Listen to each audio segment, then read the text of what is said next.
Hi, I'm Sammy Murrian and I write about film and television for Parade magazine.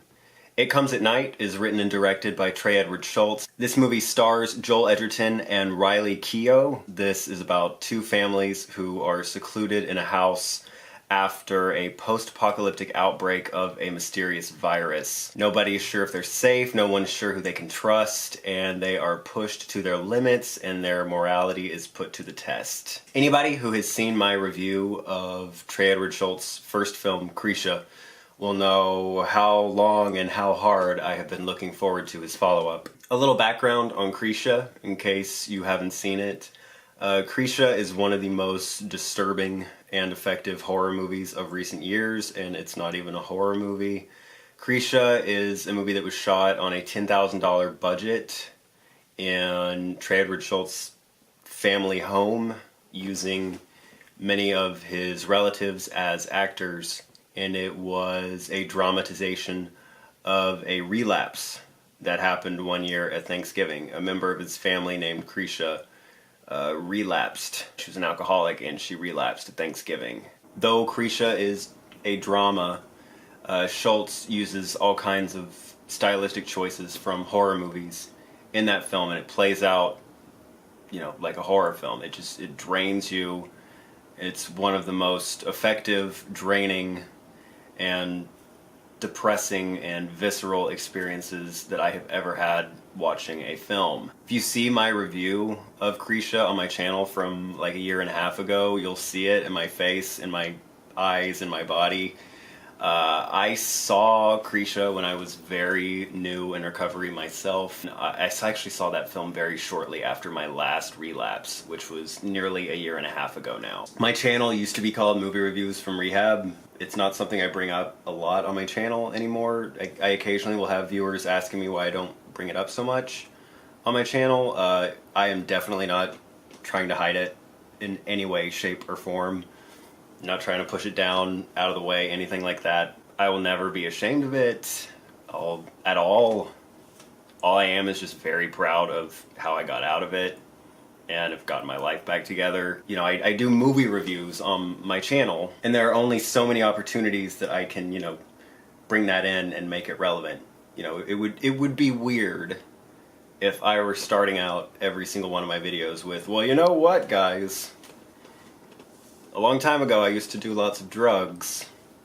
That would be weird, I think. In many ways, I feel like a different person now than when I first saw Krisha. I mean, I've made a lot of changes in my life in the past year and a half. I will never forget the experience of watching Krisha for the first time in a movie theater. I hadn't done a lot of research into what it was about. I just went and saw it shortly after I had relapsed. And I mean, that movie just destroyed me. Physically, emotionally, mentally. It took me days to recover from that. I've rarely, if ever, had that visceral an experience watching a film. Part of that is because, it's very personal to me. I've gone through that myself. A lot of that experience has to do with just how brilliant a filmmaker Trey Shults is, just how gifted this young filmmaker is. When I heard that Trey Shults' follow-up, his second movie, was going to be a straight-up horror movie, I was thrilled because I love this genre and I love when it's good.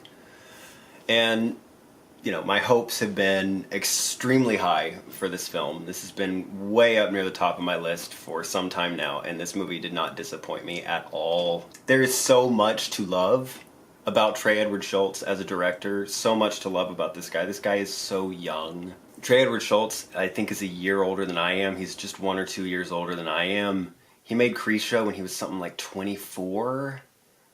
It was his debut feature, and it was this huge hit at South by Southwest. It went to Cannes. This guy is just phenomenally talented. One of the things that I love the most about Trey Shults as a director is that this guy just has style for days. This guy is such a stylish director. Genuine style. He has real style. We often lose track of what style actually is, and we confuse flair with style. Less gifted filmmakers will throw lots of bells and whistles and tricks at you to, I don't know, compensate for a narrative that isn't very interesting. And we'll often call that style. No, that's flair. Style serves a purpose. This is something that I said about Krisha when I first saw it. Is just, there are bold stylistic choices being made all over the place. Bold choices, bold stylistic choices. And they all work. The camera is always moving in It Comes at Night. That was also the case in Krisha. This guy loves to have a moving camera, moving on all axes, all planes. This camera is constantly moving, and it's never self-conscious. Like a lot of if you move the camera a lot, and it can be very self-conscious. You'll be like, I'm watching a camera, and it'll take you out of the story. Not here. It just makes the film more dynamic and thrilling. Also, he plays around with aspect ratio in It Comes at Night. Some of this movie is dream sequences, some of it's what's really going on, and there's also kind of a blurred line between what is dream sequences, what is not, what's real, what's not real. And over the course of the movie, the aspect ratio straight up changes throughout. That means the size and shape of the frame of the movie is changing. And some people might not notice that upon first viewing. I certainly did, only because I am, this is what I do for a living, is I watch movies, and I take a notepad to the movies with me every time that I go. These are very bold stylistic choices. Playing around with aspect ratio and having your camera move all over the place. It's really hard to make these kind of stylistic choices and not just come off as like an idiot film school student who's just being pretentious and doesn't know how to focus and tell a story. It's bold. They work here. This movie it's just really stylish. It's a really stylish horror film, and it's wonderful to see that. It's very confident too. It's very confident of a director as young as Trey Edward Shults is to be making these kind of stylistic choices throughout his entire films. He's confident, and he should be, because this works. Another thing to love about Trey Edward Shults, the director, is that he is great with actors. He gets great performances out of great actors. All of the performances in this film are terrific. Most notably, I think, is Joel Edgerton, who is always amazing. He's just always mesmerizing to watch this guy. He is not expressive at all. He reminds me of like a male Kristen Stewart. So many of the things that I love about Kristen Stewart I could say about Joel Edgerton. He's not expressive at all. He barely moves his face ever. And yet he's able to convey so much in his eyes and just the little things and the way that he carries himself. This is a hell of a character in this movie. This man that he plays, he's the patriarch of one of these families, and he's just a man who is incapable of trusting people. Just utterly incapable of trusting another human being, like a complex. Trey Edward Shults says that the inspiration for writing It Comes at Night was his father dying of cancer. Obviously, that's a painful enough experience on its own. It's horrible enough on its own. But Trey Edward Shults says that he also was just looking at the way that his father lived his life and was filled with regret as he was dying.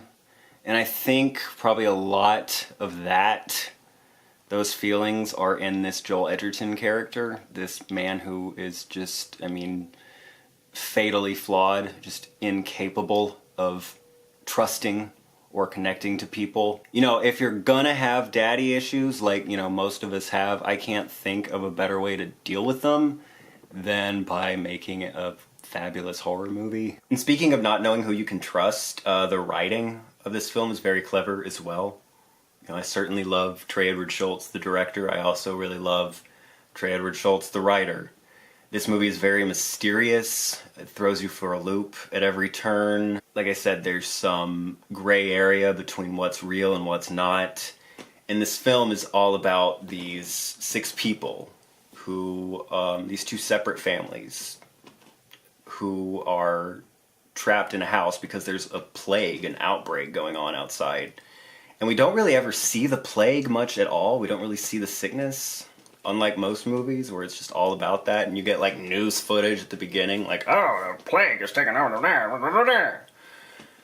That's not what this is about. This is about these people in this house and how this plays out. When the movie's over, you're not going to be exactly sure what happened throughout. You're going to have more questions than answers. And the upside of that is, you know, as soon as this movie was over, I wanted to watch it again. I wanted to see it again, rethink things, see what I missed. The same way that these characters worry about who's telling the truth, who they can trust. As we're watching the film, we start to wonder the same thing. Who can we rely on here? This is a wonderful horror movie.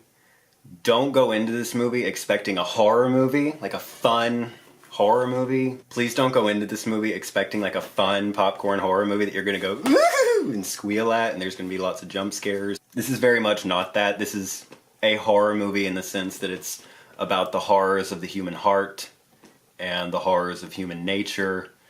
And it's extremely effective in that. I mean, much like Krisha, this movie will it will just drain you and depress you and take the life out of you. If I have one criticism of the movie, it's that there are a few jump scares that just don't fit with the rest of the movie.